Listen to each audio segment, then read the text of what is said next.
After the carnage of Q4 2018 came the recovery, with equities enjoying one of the strongest starts to a year in decades. Just as the market rout was triggered by the US Federal Reserve's tightening, so the recovery was inspired by an about turn by the Fed, with an unexpected and sharp shift to monetary easing. January's surge, the strongest since 1987, has faded, and by the end of the quarter, the prevailing mood had turned more cautious. Nevertheless, the return of 12% from global equities in Q1, led once again by the US, recovered much of the ground lost in Q4 and left Wall Street within touching distance of its all-time highs. As notable as the big move in equities, but perhaps of greater import was the move in bond yields, with sharp falls particularly in longer maturities, especially during March.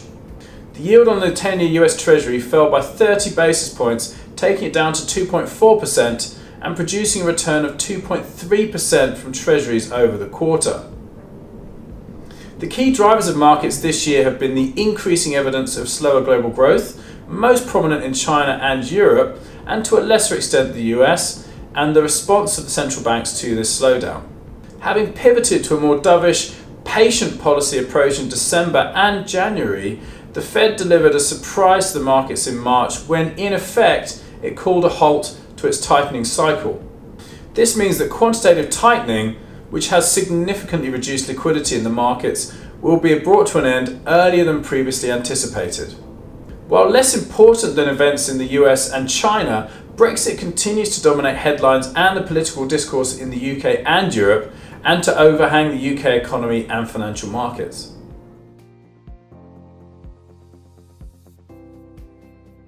Over the quarter, the managed solutions returned strong absolute returns of 4.9%, 8.5% and 11.5% respectively for cautious, managed and growth. Global cautious has returned 3.4% per annum over the past 3 years, net of all fees, comfortably ahead of its return target of 2.6%.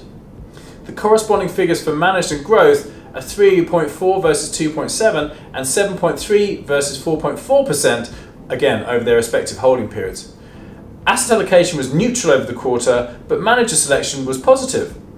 Positioning within equities was a slight detractor as a result of our lower allocation to US equities, which have retraced their steps following December's sharp sell-off. On the other hand, positioning within fixed income has been positive, with short duration high yield adding 4.8% and dollar-denominated emerging markets bonds adding 6.2%. Manager selection was positive within the equity components of our funds, primarily our emerging markets manager Fidelity, as well as the fixed income components, primarily Musnick. The funds are performing in line with the goals we set them over their relevant holding periods, which is pleasing, but nonetheless it's worth reflecting on shorter term performance too.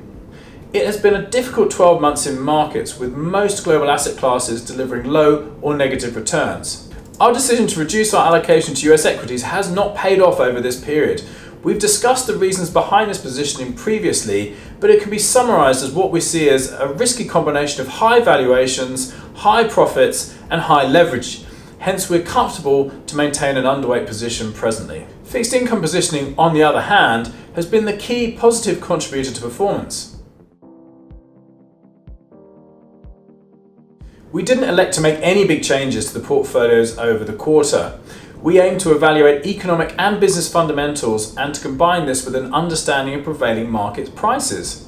Conditions can be difficult. We currently have an escalating trade war, signs of slowing global growth, protectionism in the form of Trump's America's First policy, and Britain's decision to quit the European Union, but this may be fully incorporated into the price of investments. We took the view in December that economic fundamentals did not justify the large fall in equity prices, and therefore we held on to our equity positions. This proved to be the correct decision, as markets subsequently rebounded almost 8% in January alone. We've continued to build positions at the front of the US Treasury curve, divesting from longer duration bonds in the process, and hence we've reduced overall portfolio duration, which is the sensitivity to interest rates. Duration is useful to a portfolio as it typically serves as a hedge against negative shocks which prompt interest rate expectations to fall and consequently bond prices to rise. However, the yield on the US 10-year Treasury is now back at 2.4%, its lowest level since 2017, and hence we do not see a lot of value in longer maturity bonds. Part of this rotation has involved reducing our investment grade credit positions. Currently, we prefer the opportunity set in sub-investment grade credit, where AXA, our high yield manager, see plenty of potential for so-called rising stars, which are upgrades from high yield to investment grade credit.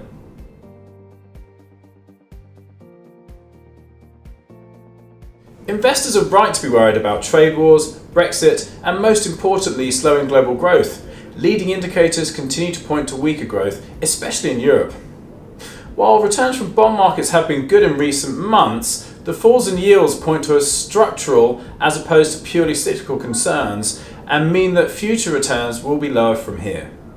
Furthermore, equities have recovered a substantial portion of the falls in the fourth quarter of 2018 and at current levels are not priced for further deceleration in growth or indeed a slide into recession.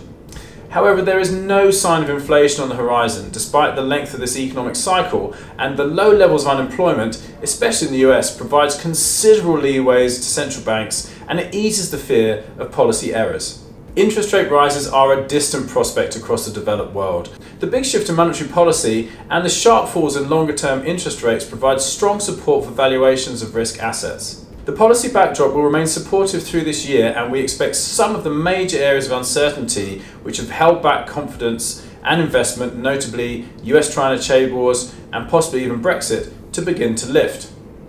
We therefore expect further progress in markets during 2019. However, we recognise the risks of an unfavourable outcome to some of these events and the resulting extended uncertainty, as well as longer-term problem of excess debt in many countries, which contain the seeds of a more serious economic slowdown.